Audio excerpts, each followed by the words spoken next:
حضرت عثمان غنی رضی اللہ تعالیٰ عنہ، جن کی ذات محتاج تعارف نہیں، حضرت عثمان غنی رضی اللہ تعالیٰ عنہ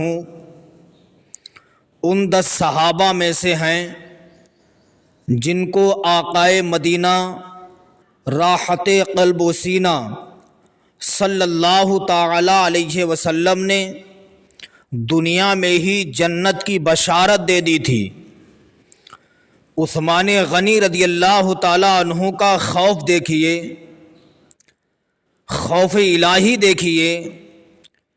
حضرت عثمان غنی دنیا میں جنتی ہونے کی بشارت سننے کے باوجود بھی خوف الہی کا یہ عالم تھا کہ حضرت عثمان غنی رضی اللہ تعالیٰ عنہ جب بھی کسی علاقے سے گزر ہوتا تھا، اگر قبرستان سے آپ کا نکلنا ہوتا تھا، قبرستان کے پاس کھڑے ہو کر کے اتنا زار و قطار رویا کرتے تھے، اتنا زار و قطار رویا کرتے تھے کہ آپ کے آنکھوں سے جو آنسو نکلتے تھے، داڑھی شریف آپ کی آنسوؤں سے بھر جاتی تھی، آنسوؤں سے آپ کا دامن بھیگ جاتا تھا۔ خوف الہی سے اتنا لرزیدہ ہو جایا کرتے تھے، اتنا رویا کرتے تھے۔ ایک مرتبہ کسی نے آپ کو قبرستان میں زار و قطار روتے ہوئے دیکھا، کہا، اے عثمان غنی، آپ کو آقائے مدینہ صلی اللہ علیہ وسلم نے دنیا میں ہی جنت کی بشارت دے دی، پھر بھی آپ اتنا زار و قطار کیوں رو رہے ہیں؟ حضرت عثمان غنی رضی اللہ تعالی عنہ نے ارشاد فرمایا، میں قبرستان میں آ کر کے اس لیے زار و قطار رویا کرتا ہوں کہ قبر انسان کی سب سے پہلی منزل ہے۔ اگر انسان قبر میں کامیاب ہو گیا تو ہر جگہ کامیاب ہو جائے گا۔ اس لیے اسلامی بھائیوں، مرنے سے پہلے قبر میں لیٹنے کی تیاری کیجیے۔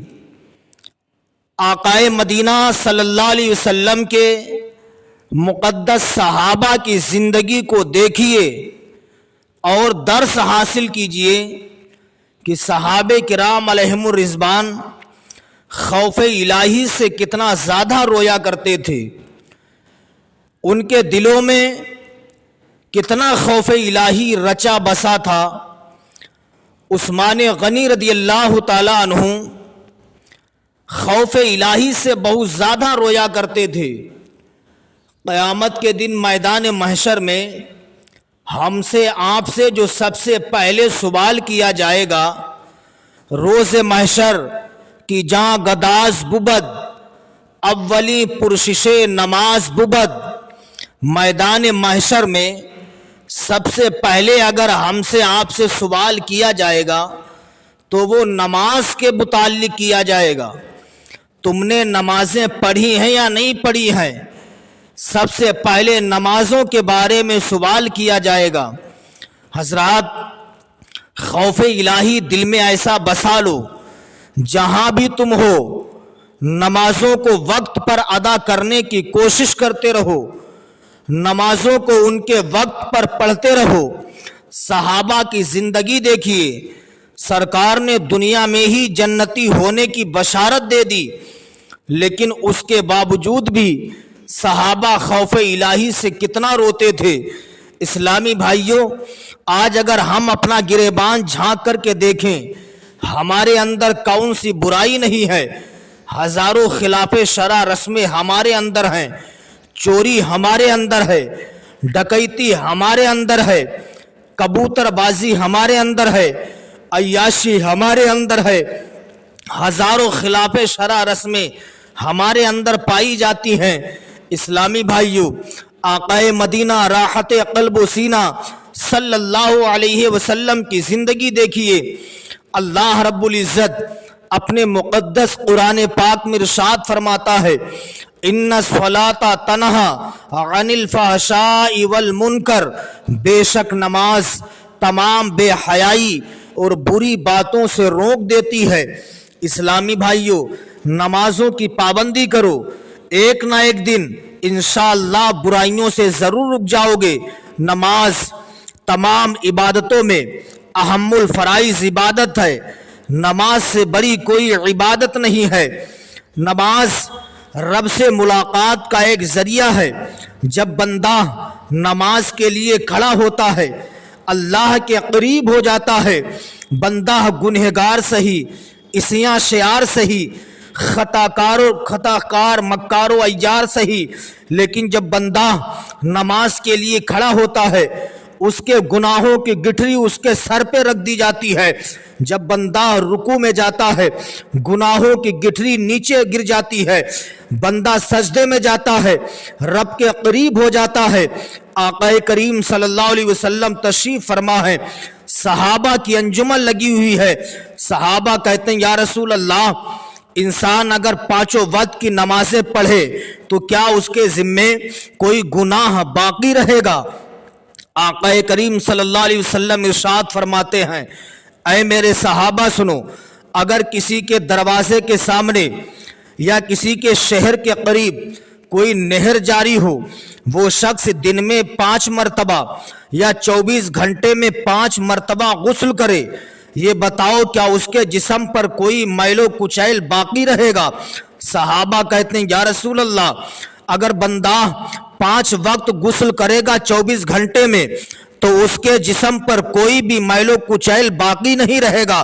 نبی فرماتے ہیں اگر وہ 5 مرتبہ 24 گھنٹے میں غسل کر لے، اس کے جسم پر کوئی میل باقی نہ رہے، اگر وہ 24 گھنٹے میں 5 مرتبہ اپنے رب کی خوشنودی کے لیے نمازیں پڑھتا رہے تو اس کے ذمے کوئی بھی گناہ باقی نہیں رہے گا۔